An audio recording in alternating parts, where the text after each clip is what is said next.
Yang bisa 20.000 yang mujizatnya ada yang tahu?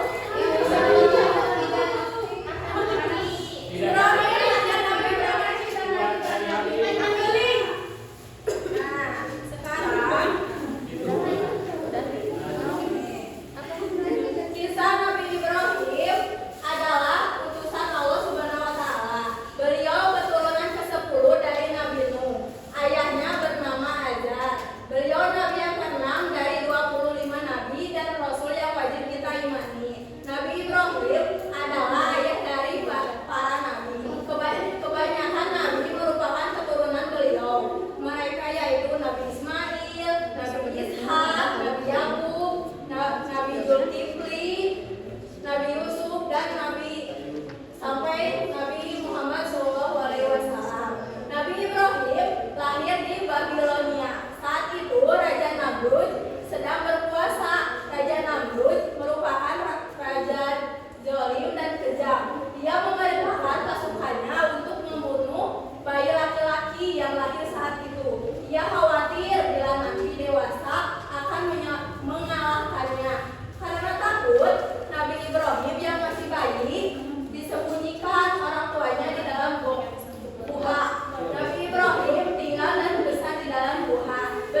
Lagi praktek kerja pas punya cosplay.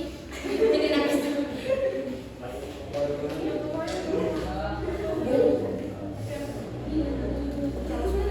Jadi yang pertama Raja Namrud yang kerja memerintahkan semua bayi laki-laki harus dibunuh. Yang kedua, namun Allah Subhanahu wa Ta'ala menyelamatkan Nabi Ibrahim alaihissalam dari kekejaman Raja Namrud tersebut. Yang ketiga, ketika beranjak dewasa, Nabi Ibrahim alaihissalam diangkat menjadi rasul dan memberikan dakwah kepada kaumnya agar tidak menyembah patung berhala. Yang keempat, hingga pada suatu hari Nabi Ibrahim alaihissalam menghancurkan patung berhala agar kaumnya tersadar dari perbuatan yang tercela itu. Yang kelima, penghancuran patung berhala itu membuat Raja Namrud murka cukup Nabi Ibrahim alaihissalam dengan agar hidup. Namun Allah Subhanahu wa Ta'ala menyelamatkan Nabi Ibrahim alaihissalam dari kobaran api tersebut. Yang terakhir, Allah Subhanahu wa Ta'ala membalas kejahatan dan kekufuran Raja Namrud beserta kaumnya yang menyembah berhala dengan mengirimkan ribuan nyamuk yang mereka tewas. Ya, tepuk tangan untuk Teh Jalpa. Semuanya udah isi ya? Iya. Udah, Bu. Selanjutnya kesimpulannya dari pembelajaran hari ini yaitu Nabi Ibrahim adalah utusan Allah. Nabi Ibrahim urutan Nabi dan Rasul yang keenam. Ayah Nabi Ibrahim bernama Hajar. Nabi Ibrahim merupakan ayah para nabi. Kebanyakan nabi adalah keturunan Nabi Ibrahim. Sikap teladan dari Nabi Ibrahim adalah rela berkorban, taat dan patuh kepada Allah Subhanahu wa Ta'ala. Sebagai anak soleh solehah harus meneladani akhlak Nabi Ibrahim. Anak yang soleh solehah harus rela berkorban, taat dan patuh kepada Allah. Anak yang rela berkorban, taat dan patuh kepada Allah Subhanahu wa Ta'ala, mendapatkan kasih sayang dan ridho Allah Subhanahu wa Ta'ala. Kemudian 5